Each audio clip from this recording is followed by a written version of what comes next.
Hi friends, welcome back to my channel. Previous day में हमने deal किया था कार्बन क्रेडिट को लेकर और कीमैन इंश्योरेंस पॉलिसी को लेकर। आज से हम लोग डील करेंगे सेक्शन 28। कोई भी आज डे 7 है, डे 7 एंड अभी मान के चलिए कि अभी बहुत सारे वीडियोज ऐसे आएंगे कंटिन्यूसली जो पीजीबीपी को लेकर डील करेंगे। तो आज आपका डे 7 है, today is day 7 and today's topic of discussion is section 28 charging section. Section 28 charging section. ये चार्जिंग सेक्शन क्या होता है? किसी भी जब कोई भी, जैसे हम आप लोग को पता है कि मेरे 5 हेड्स ऑफ इनकम है, तो प्रत्येक हेड ऑफ इनकम में जो पहला सेक्शन होता है वो आपका चार्जिंग सेक्शन होता है। मतलब इसके अंदर में क्या क्या आएंगे, पीजीबीपी के अंदर में क्या क्या चार्ज होगा, तो बहुत ही इंपॉर्टेंट है। हम इसको डील करेंगे आज और हम इसको कुछ नॉर्मली सब सेक्शन क्लॉजेज उस समय नहीं जाके आपको मैं जस्ट ओवरऑल एक आइडिया दूंगा। आप ये मान के रखिए कि जो भी टैक्सेशन जो है वो सभी इंटर रिलेटेड है। आप जब पीजीबीपी में है तो कुछ ऐसे लिंक आएंगे जो कैपिटल गेन से होंगे, कुछ ऐसे लिंक आएंगे जो पेनल्टी से होंगे। तो ये सभी चैप्टर आपस में इंटर रिलेटेड है और हमको इसी तरीके से रीड भी करना, हमको इस तरीके से समझना भी है।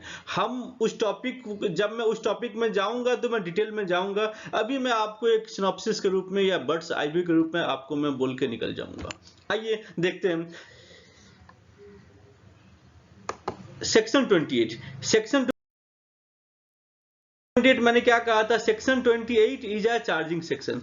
तो इसमें आपका ये बता रहा है कि क्या क्या पीजीबीपी के अंदर में आएंगे, कौन कौन से ऐसे इनकम है जो पीजीबीपी के अंदर में आएंगे। ठीक है, तो सबसे पहले क्या बोल रहा है? सबसे पहले बोल रहा है एनी प्रॉफिट और gains arises from a business और प्रोफेशन। कोई भी प्रॉफिट और गेन जो आप बिजनेस और प्रोफेशन से जो भी आप प्रॉफिट और गेन करते हो वो आपका पीजीबीपी में चार्जेबल होगा, वो आपका पीजीबीपी के अंदर में आएगा। Any profit and gain arises from business and profession. समझ गए? तो मैंने क्या कहा था? सेक्शन 28 चार्जिंग सेक्शन है, तो बिजनेस से जो प्रॉफिट आएगा वो किसके अंदर जाएगा? वो पीजीबीपी के अंदर में जाएगा। कहाँ लिखा हुआ है? सेक्शन 28 में लिखा हुआ है। इसके अलावा क्या कहते हैं? इसके अलावा कुछ एक्सपोर्ट इंसेंटिव होते हैं, कुछ एक्सपोर्ट इंसेंटिव होते हैं। ये एक्सपोर्ट इंसेंटिव क्या होते हैं? इंडियन गवर्नमेंट चाहती है कि हमारा जो प्रोडक्ट है वो वर्ल्ड में सभी जगह इसका डिमांड हो। तो वर्ल्ड में जो अभी डिमांड है वो चाइनीज प्रोडक्ट का, तो चाइनीज प्रोडक्ट से compete करने के लिए, चाइनीज प्रोडक्ट से और वर्ल्ड के जो अदर कंट्रीज है उसके प्रोडक्ट से compete करने के लिए गवर्नमेंट क्या करती है? गवर्नमेंट इंसेंटिव देती है उन सभी बिजनेस हाउसेस को जो एक्सपोर्ट में इंगेज है, जो एक्सपोर्ट करते हैं। आप यदि एक्सपोर्ट करोगे तो डॉलर आएगा इंडिया में और फॉरेन करेंसी इंडिया में आएगी और इंडियन इकोनॉमी स्ट्रांग होगा। इसीलिए हम लोग एक्सपोर्ट इंसेंटिव दिया जाता है बिजनेस हाउसेस को टू compete इंटरनेशनल मार्केट। ये क्यों दिया जाता है? ये दिया जाता है to compete in international market, to compete in international market. अब देखिए कितने तरह के एक्सपोर्ट इंसेंटिव होते हैं। एक आपका हो गया इंपोर्ट रिप्लेसमेंट लाइसेंस।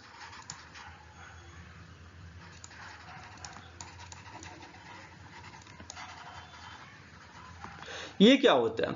ये आपका है जो आप रॉ मटेरियल इंपोर्ट कर पाओगे विदाउट पेइंग कस्टम ड्यूटी। आपने एक्सपोर्ट किया तो एक्सपोर्ट करने के लिए आपका कुछ प्रोडक्ट ऐसे होते हैं जो रॉ मटेरियल इंपोर्ट करने पड़ते हैं। गवर्नमेंट क्या करती है? गवर्नमेंट आपको एक्सपोर्ट इंसेंटिव देती है कि आप जो एक्सपोर्ट कर रहे हो उसके लिए जो आप रॉ मटेरियल इंपोर्ट करोगे उसके ऊपर आपको कस्टम ड्यूटी पे करना नहीं पड़ेगा। इसे हम कहते हैं इंपोर्ट रिप्लेसमेंट लाइसेंस। ऐसे बहुत सारे टर्म है। तो ये क्यों दिया जाता है? देखिए, तो import of raw material, import of raw material without paying custom duty. आप लोग भी कॉपी करते रहिए तो अच्छा रहेगा मेरे साथ में, ताकि आपको रिवाइज करने में अच्छा हो। नेक्स्ट क्या आता है? ऐसे एक आपका एक्सपोर्ट इंसेंटिव स्कीम होते हैं कैश कंपेंसेटरी सपोर्ट। कैश, एक मिनट तो ऐसा राइटिंग ठीक करना पड़ेगा। Cash compensatory support. ये कैश कंपेंसेटरी सपोर्ट क्या होता है? ये भी one type of export incentive scheme है जो गवर्नमेंट आपको रिफंड कर देती है। जो भी आपने ड्यूटी ड्रॉबैक पे किए हैं वो आपको गवर्नमेंट, जो भी आपने कस्टम ड्यूटी पे किए हैं वो आपको रिफंड कर देती है। तो ये आपका कैश कंपनसेटरी सपोर्ट के रूप में आता है। ऐसे क्या आता है, ऐसे आपका आता है ड्यूटी ड्रॉबैक। जो भी आपने ड्यूटी पे किया है वो आपको रिफंड कर देती है, ठीक है। ऐसे ही आपका एक आता है, ऐसे आपका आता है ड्यूटी इंटाइटलमेंट पासबुक।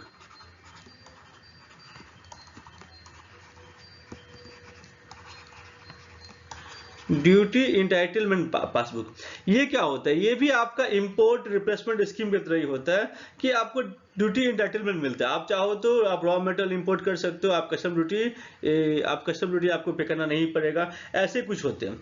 ऐसे एक आपका और होता है, इसको बोलते हैं हम लोग DEP, duty employment passbook, DEP। ऐसे एक आपका और होता है, ये आपका आता है duty free replacement certificate, duty free replacement certificate. देखिए ये सभी जो ABCDE जो भी मैंने कहा था, इंपोर्ट रिप्लेसमेंट लाइसेंस, या ये आपका cash compensatory support, duty drawback, duty entitlement passbook, duty free replacement certificate, ये सारे के सारे एक्सपोर्ट इंसेंटिव होते हैं। ये सारे के सारे एक्सपोर्ट इंसेंटिव होते हैं। ये आप तो आपके मन में ये क्वेश्चन डाउट आ रहा होगा कि ये इतने सारे डिफरेंस क्यों है, डिफरेंट नाम क्यों है?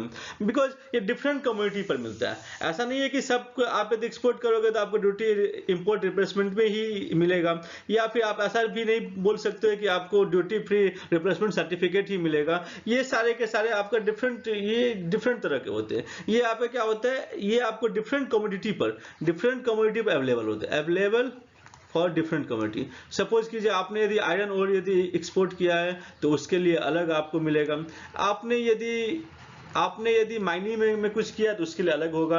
आप यदि इलेक्ट्रॉनिक आइटम को एक्सपोर्ट कर रहे हो तो उसके लिए अलग तरह का एक्सपोर्ट इंसेंटिव आपको दिया जाएगा। तो all these are export incentive.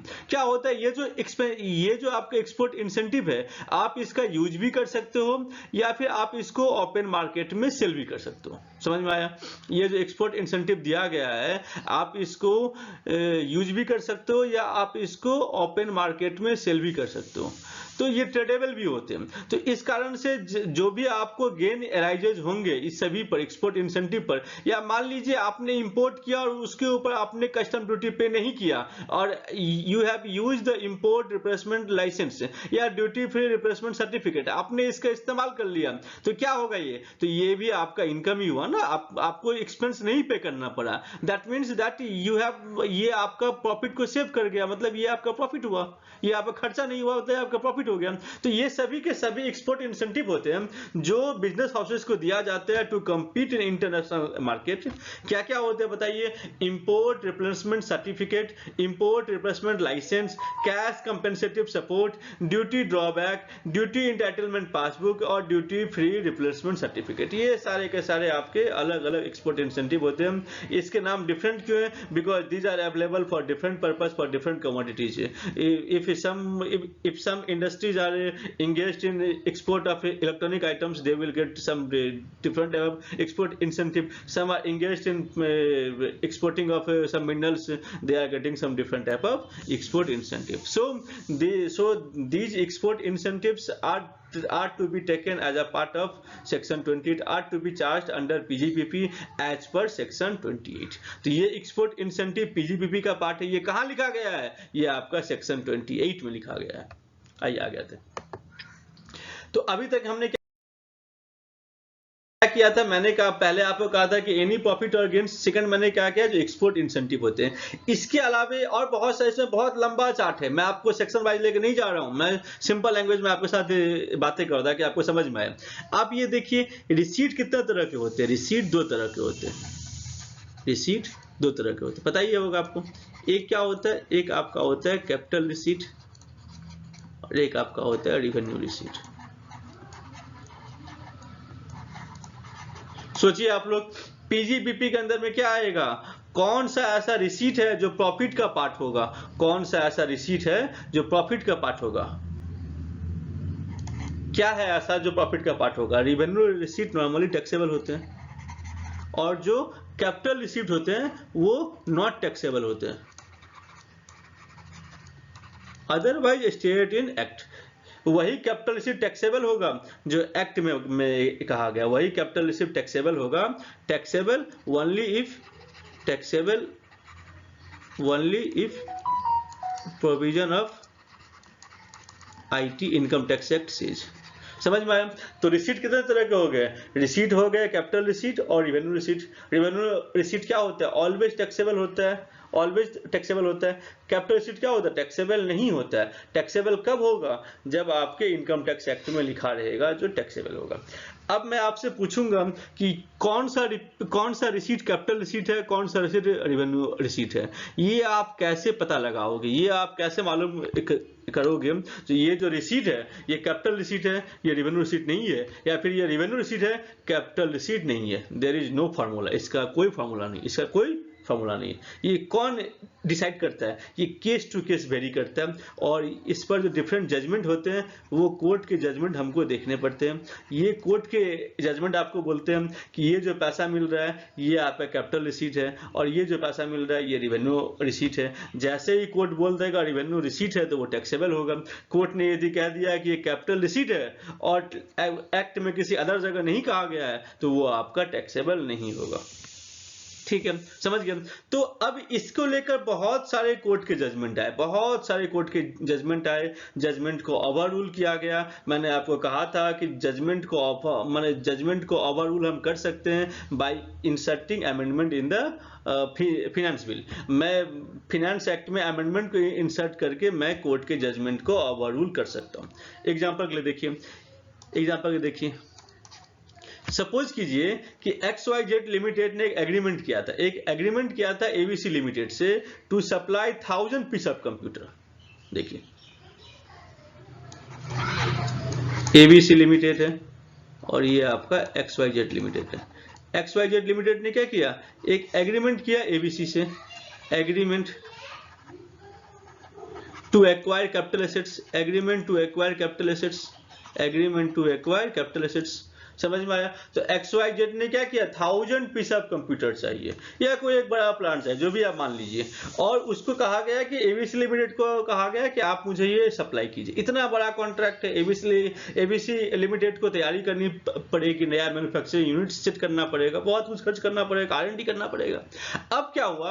अब XYZ लिमिटेड ने कहा कि फर्स्ट लॉट के बाद XYZ लिमिटेड को समझ में आया कि प्रोडक्ट ठीक नहीं है, XYZ लिमिटेड ने क्या किया? कॉन्ट्रैक्ट को कैंसिल कर दिया, एग्रीमेंट को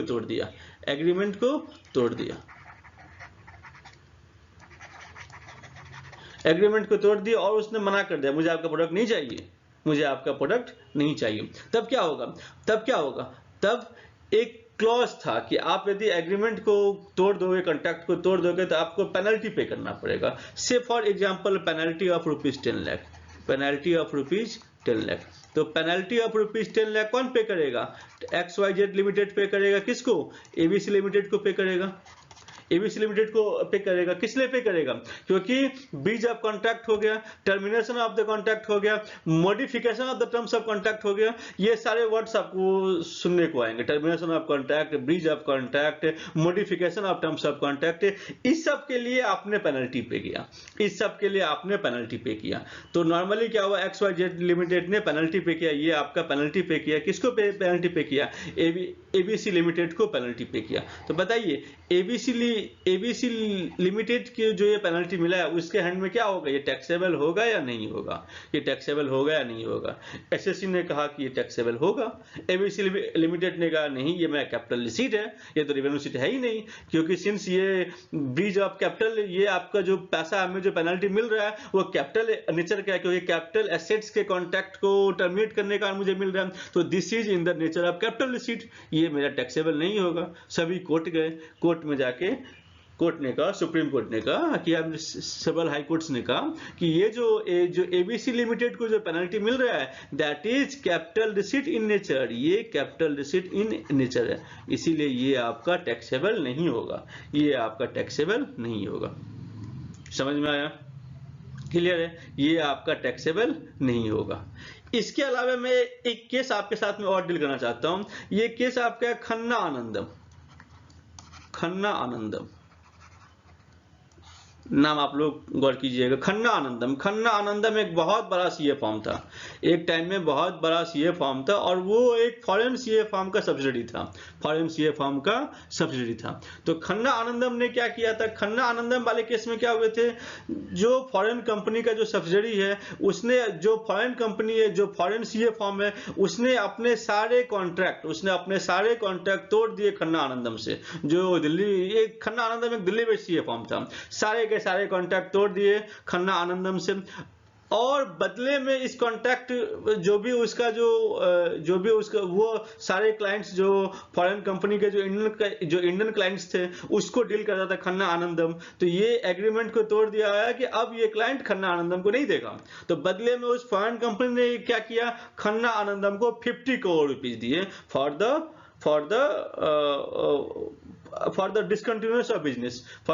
discontinuation of business with the Khanna Anandam. The foreign CA firm has paid 50 crore rupees to the Khanna Anandam. अब मुझे ये बताइए, ये जो 50 करोड़ रुपीज हुआ, ये क्या हुआ? ये तो कोई कॉन्ट्रैक्ट था नहीं, ब्रीच ऑफ कॉन्ट्रैक्ट था नहीं, तो ये कैपिटल रिसीट के अंदर में आएगा भी नहीं आएगा। ठीक है, तो ये आपका बेसिकली जो ये तोड़ा गया था, ये आपका था loss of source of income. Loss of source of income, ये पैसा क्यों मिला गया? ये पैसा मिला था because of loss of source of income. आपका इनकम का सोर्स खत्म हो रहा है, इसके लिए आपको पे किया गया है। तो ये भी क्या होगा, ये भी कैपिटल रिसीट इन नेचर है, और ये भी टैक्सेबल नहीं होगा। कोर्ट के जजमेंट आए, फाइनेंस मिनिस्ट्री ने देखा कि ये तो ठीक नहीं है।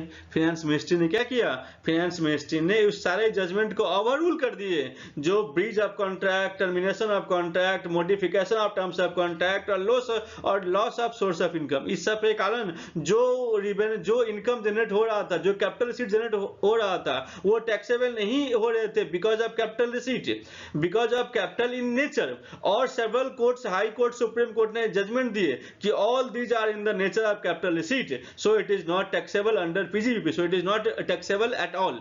So government ने क्या किया, इस जजमेंट को ओवररूल करते हुए सेक्शन 28 में ये overrule, I think finance act 2018 में इसको ओवररूल किया गया था, फाइनेंस एक्ट 2018 में इसको ओवररूल किया गया था। और क्या लिखा गया था, एनी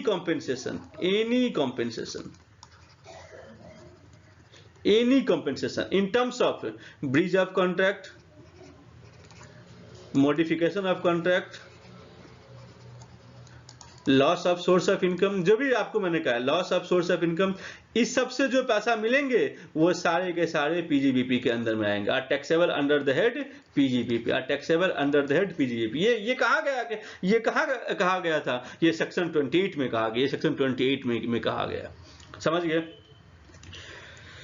आई थिंक ये आप लोग को समझ में आ गया होगा। यदि कोई डाउट होगा तो आप लोग इसको स्क्रीनशॉट ले लीजिए। कोई डाउट यदि है तो आप मुझे काइंडली कमेंट में बोलिएगा, मैं आपको रिजॉल्व कर दूंगा।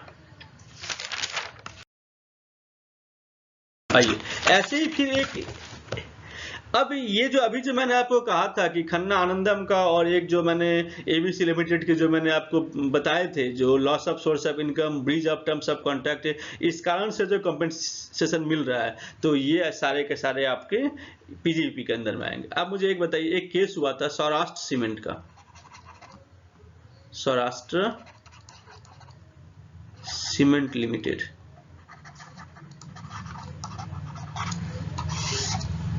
CIT versus Saurashtra. बताइए ये केस क्या था? ये था कि आप एक सीमेंट प्लांट को एक्वायर करेंगे, आप एक सीमेंट प्लांट को एक्वायर करेंगे, और जो यदि आपको उस एक्वायर करने में डिले होगा, ये केस क्या था? केस क्या था आपका? एग्रीमेंट टू एक्वायर, आप लोग भी लिखते रहिए, agreement to acquire cement plant. समझ में आया? क्या था? सीमेंट प्लांट को एक्वायर करेंगे, यदि डिले होगा, इन केस ऑफ डिले होने पर क्या है? डिले होने पर एक पेनल्टी है 0.5%, पेनल्टी है 0.5% पर मंथ या पर एनम, जो भी समझिए, एज लिक्विडेटेड डैमेज। समझ में आया? अब बताइए, अब क्या हुआ था, डिले हुआ था, और डिले होने के कारण 0.5% एक्स्ट्रा पैसा दिया गया, किस लिए? एज अ लिक्विडेटेड डैमेज के रूप में। आपने एक एग्रीमेंट किया है कि आप एक प्लांट एक्वायर करेंगे, आपने जिससे एग्रीमेंट किया है, यदि वो डिले करता है प्लांट देने में तो क्या होगा, एक पेनल्टी आप चार्ज करोगे 0.5% एज अ लिक्विडेटेड डैमेज। अब बताइए, सुप्रीम कोर्ट ने क्या कहा? सुप्रीम कोर्ट ने कहा कि ये टैक्सेबल नहीं होगा, ये टैक्सेबल नहीं होगा because it is capital receipt in nature. Supreme court says not taxable as capital receipt in nature। आप मुझे ये बताइए, क्या इसके ऊपर जो जजमेंट था, इसके ऊपर जो फिनेंस एक्ट 2018 में जो ओवर रूल किया गया था, क्या ये एप्लीकेबल होगा या ये आपका टैक्सेबल नहीं होगा? जो आपका सुप्रीम कोर्ट का जजमेंट है वो वैलिड रहेगा या फिनेंस एक्ट 18 ने इसको ओवर रूल कर दिया? सोचिए, ये जजमेंट अभी भी वैलिड है, ये जजमेंट अभी भी वैलिड है, because the penalty was not paid for the modification of terms of contract या termination of contract। compensation is as per the contract। दो अलग अलग मतलब होती है, एक होता है compensation for the termination of the contract, for modification of the contract, but this is compensation as per the contract. Contract में कंपेंसेशन है कि यदि आप डिले करोगे तो आपको पे करना पड़ेगा, और ये कैपिटल रिसीट है। इसीलिए अभी तक जो फिनेंस एक्ट 18 में जो अमेंडमेंट किया गया वो इस जजमेंट को ओवर रूल नहीं करता है। तो judgement still holds goods as compensation is paid as per contract। Contract के हिसाब से कंपेंसेशन पे किया गया था, नॉट फॉर टर्मिनेशन और modification of contract, not for termination और मॉडिफिकेशन ऑफ कॉन्ट्रैक्ट। बहुत अच्छा केस लॉ है, CIT versus Saurashtra cement limited. समझ में आया? कैसा लगा आप लोगों को?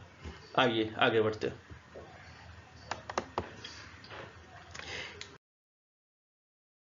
देखिए क्या होता है ना, आप क्या करते हो, जो स्टॉक इन ट्रेड है, जो आपका स्टॉक इन ट्रेड है, मान लीजिए मैं एक बिल्डर हूं और मेरा काम क्या है, मेरा काम है बिल्डिंग को बना के बेचना।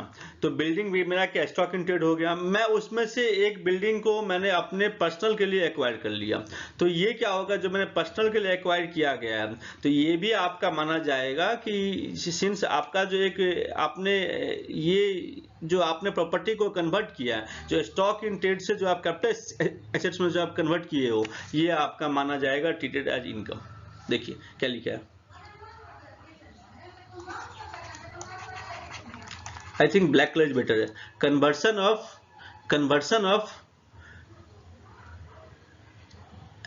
एक मिनट, conversion of stock in trade to capital assets.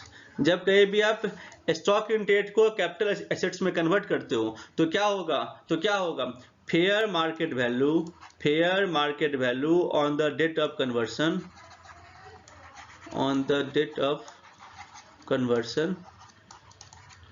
is treated as income under PGBP। हम इसको बाद में जब कैपिटल गेन में जाएंगे उससे भी इसको मैं डील करूंगा। फॉर योर अंडरस्टैंडिंग, जब कहीं भी आप स्टॉक इन ट्रेड को कैपिटल एसेट्स में कन्वर्ट कर दिए, मैं एक बिल्डर हूं, मैं बिल्डिंग बना के बेचता हूं, मैं घर बना के बेचता हूं, तो मैंने उसमें से एक घर को मैंने अपने पर्सनल के लिए ले लिया, मैं उसमें खुद ही शिफ्ट हो गया, मैं खुद ही रहना शुरू कर दिया।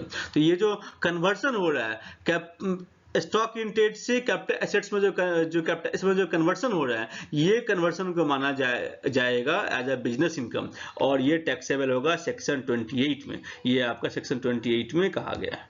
ठीक है, नेक्स्ट देखिए, नेक्स्ट क्या आता है, जो बेनिफिट और परक्यूजिट्स जो आपको मिल रहा है, बेनिफिट और perquisites from benefit or perquisites, whether money received either in cash or kind,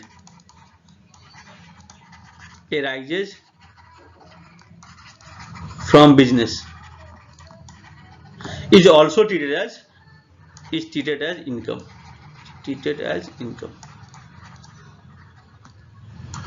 under PGBP।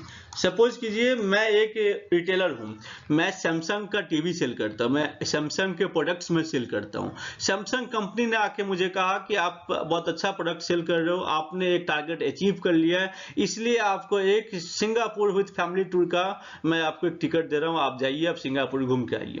तो ये जो टिकट हमें मिल रहा है, क्या ये टैक्सेबल होगा? बोले हाँ, ये टैक्सेबल होगा। ये सेक्शन 28 में कहा गया है, जो भी आपको बेनिफिट मिल रहा है, तो जो बेनिफिट आइदर इन कैश और इन काइंड, जो भी आपको बेनिफिट मिल रहा है, ये आपका बिजनेस इनकम का पार्ट होगा। मैं किसी एक क्लाइंट को मैं सर्विस दे रहा था। वो बहुत बड़े क्लाइंट थे जो रोड में और अदर बिल्डिंग में फ्लैट बना के बेचते थे। तो मैं उनका कंसल्टेंट था। तो जब मैंने उनका कंसल्टेंसी दिया था, बहुत सारे उनके ऑडिट हो रहे थे, उस ऑडिट में मैंने उनको हेल्प किया था। वो क्लाइंट ने खुश होकर मुझे एक 2 BHK फ्लैट दे दिया। क्लाइंट ने मुझे फीस तो दिया ही, इसके अलावा मुझे 2 BHK फ्लैट भी मुझे क्लाइंट ने दे दिया। तो क्या ये 2 BHK फ्लैट जो है, ये तो मुझे इन काइंड मिला है, बट ये मेरा इनकम होगा अंडर दैट PGBP। इसका जो फेयर मार्केट वैल्यू होगा, जो नॉर्मली जो fair market value of the benefits of perquisites given in kinds are to be treated as business income under the head PGBP, under that PGBP, where it has been written in section 28 charging section. समझ गए? Next क्या आ गया? Any income from mutual concern. जो mutual concern होते हैं, जो cooperative societies होते हैं, उससे जो इनकम जनरेट होता है, वो भी आपका PGBP का पार्ट है। मैं इसको बाद में फिर जाऊंगा, आगे भी डील करूंगा। जस्ट आप ये समझ रखिए क्या क्या इसमें मेंशन किया गया।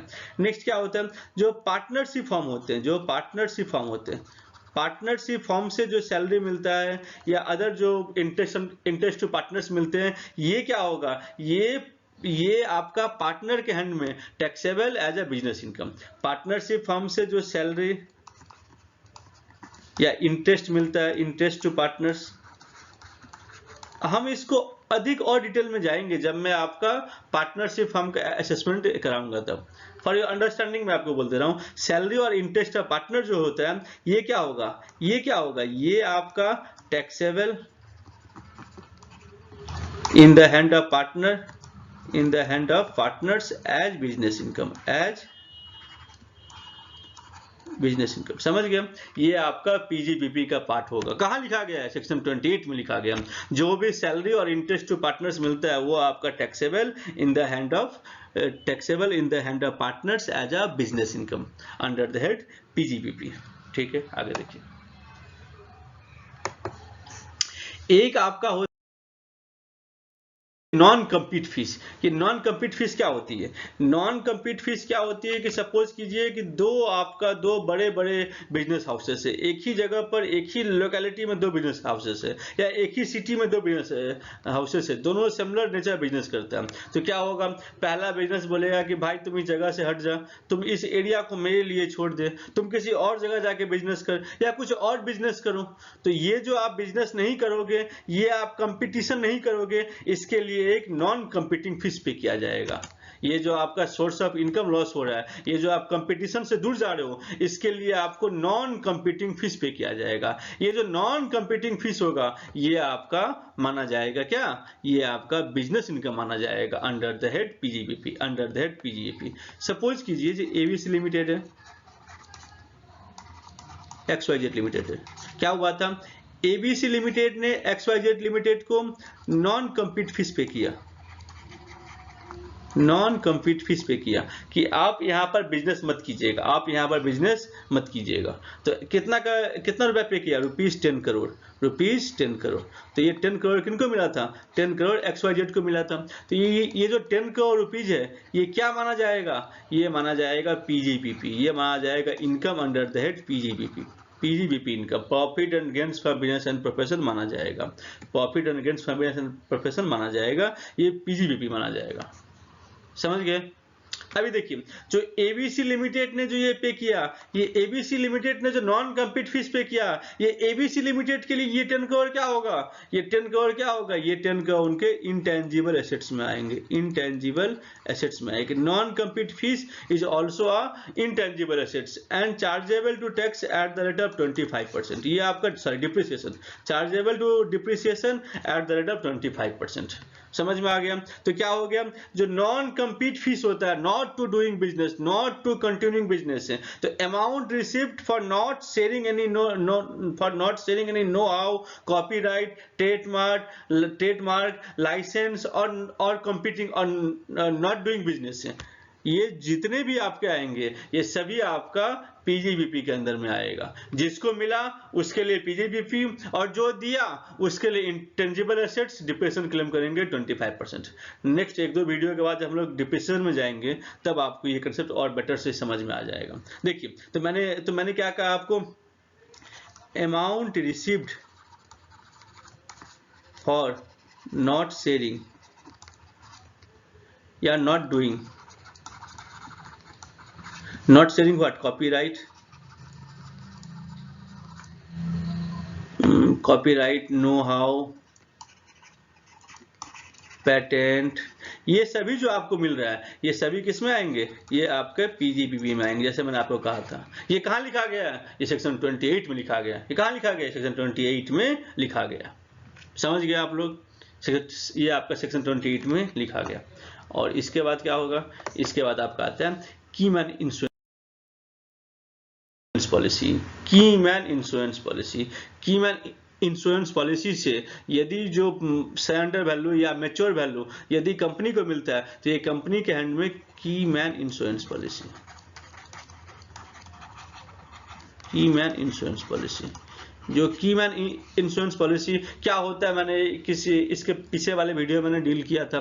तो कीमैन इंश्योरेंस पॉलिसी जब यदि कंपनी को मिलेगा तो वो आपका चार्जेबल होगा under the head PGBP, chargeable होगा under the head PGBP as a business income. कहाँ लिखा गया है, सेक्शन 28 में लिखा गया, सेक्शन 28 में लिखा गया। इसके अलावा भी 1-2 कंसेप्ट हैं, जैसे आपका 35AD का है, 35D का साइंटिफिक एक्सपेंडिचर, या जो आपका 35AD में आते हैं। तो ये सभी को मैं डील करूंगा जब मैं उस टॉपिक में जाऊंगा, जब मैं उस टॉपिक में जाऊंगा तो इस सारे पॉइंट को मैं डील करूंगा। समझ गए? तो फॉर द टाइम बीइंग एक बार हम लोग रिवाइज कर लेते हैं कि अभी तक मैंने क्या क्या आपको बताया है, इसके अंदर में अभी तक मैंने आपको क्या क्या बताया है। एक बार उसको हम लोग डील करते हैं, एक बार हम लोग उसको डील करते हैं। देखिए क्या बताया, देखिए अभी तक मैंने आपको बताया है, ये क्या होगा, देखिए अभी तक मैंने आपको क्या बताया, जो क्या क्या इसके अंदर में आएंगे, इसके अंदर में क्या क्या आएंगे, एक बार उसको देख लीजिए। अभी तक मैंने आपको बताया कि सबसे पहले क्या आएगा, ये हम लोग सेक्शन 28 कर रहे हैं, जो चार्जिंग सेक्शन है, इसके अंदर में क्या आएगा, एनी प्रॉफिट और गेन्स आएंगे, एनी प्रॉफिट और गेन्स आएंगे जो भी बिजनेस से होगा, profit and gains from business and profession. Second क्या था, सेकंड था एक्सपोर्ट इंसेंटिव, जो भी आपको एक्सपोर्ट इंसेंटिव जो आपको मिल रहा है वो सारे इसके अंदर में आते हैं, 5-6 तरह के एक्सपोर्ट इंसेंटिव होते हैं। थर्ड मैंने क्या कहा था, जो termination of contract, modification of contract और loss of source of income, ये सारे किस में आएंगे, loss of source of income. मैंने इसमें 2 केस मैंने डील किया था, खन्ना आनंदम का और आपका एक आर्बिट्ररी केस जो एबीसी और XYZ लिमिटेड बोल के, जो किस तरीके से आप यदि टर्मिनेशन ऑफ कॉन्ट्रैक्ट को ब्रीच करते तो क्या होगा। कि एक जजर मैंने डील किया था सौराष्ट्र सीमेंट लिमिटेड का, जिसमें अभी भी जो ये फाइनेंस एक्ट 18 में जो अमेंडमेंट आया था वो अभी भी होल्ड गुड्स अभी उस पर एप्लीकेबल नहीं होगा सौराष्ट्र सीमेंट पर, ये भी मैंने आपको डील किया था। Loss of source of income, modification of contract, ये सारे मैंने आपसे डील किए थे। और मैंने क्या डील किया था आपसे, और मैंने आपसे क्या डील किया था, सोचिए, और मैंने क्या डील किया था, मैंने आपको ये डील किया था जो conversion of stock in trade to capital assets, जो आपका कन्वर्ट होगा, conversion of stock in trade to capital assets, तो ये क्या होगा, पीजीबीपी का पार्ट होगा। इसका जो फेयर मार्केट वैल्यू है वो पीजीबीपी का पार्ट होगा और इनकम माना जाएगा। नेक्स्ट मैंने क्या कहा था, नेक्स्ट मैंने कहा था कि जो भी आपको बेनिफिट और परक्विजिट मिल रहा है for continuing the business, benefit और परक्विजिट्स आइदर इन कैश और in kind for continuation of in the course of running a business, in the course of running a business or a profession, जो भी आपको मिल रहा है ये आपका benefit और परक्विजिट्स क्या होगा, ये आपका पीजीबीपी का पार्ट होगा। ये भी सेक्शन 28 में कहा गया है। इसके अलावा मैंने क्या कहा था, जो म्यूचुअल कंसर्न से जो इनकम होते हैं वो भी आपका पीजीबीपी का पार्ट है। इसके बाद मैंने क्या कहा था, इसके बाद मैंने कहा था कि जो आपको पार्टनर को जो सैलरी और इंटरेस्ट मिलता है, सैलरी और इंटरेस्ट जो पार्टनर को मिल रहा है फ्रॉम पार्टनरशिप फर्म, जो पार्टनर को मिल रहा है फ्रॉम पार्टनरशिप फर्म, ये भी आपका पार्टनर के हैंड में क्या होगा, पार्टनर के हैंड में पीजीबीपी के इनकम के रूप में ये आएंगे। और मैंने क्या कहा था, एक मैंने कहा था कि जो नॉन कम्पीट फीस होता है, जो नॉन कम्पीट फीस होता है या फिर not sharing know how, copyright payment, copyright, trademark, franchisee not sharing, ये सभी भी क्या होगा, ये सभी भी आपका पीजीबीपी का पार्ट रहेगा। जिसको मिल रहा है उसके हैंड में income under the head PGBP का पार्ट रहेगा।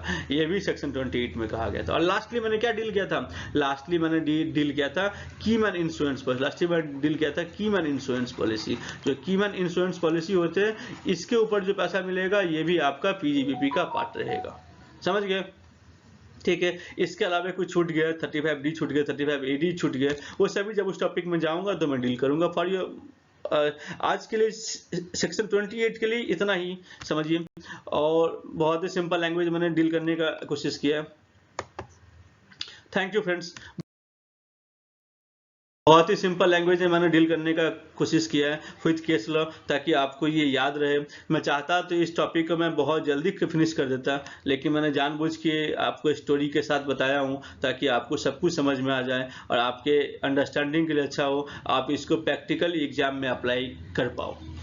तो थैंक यू फ्रेंड्स। यदि आप पे कुछ कमेंट्स हैं तो आप मुझे काइंडली कमेंट में मुझे बताइएगा। I love to read your comment and give reply on that. Thank you very much.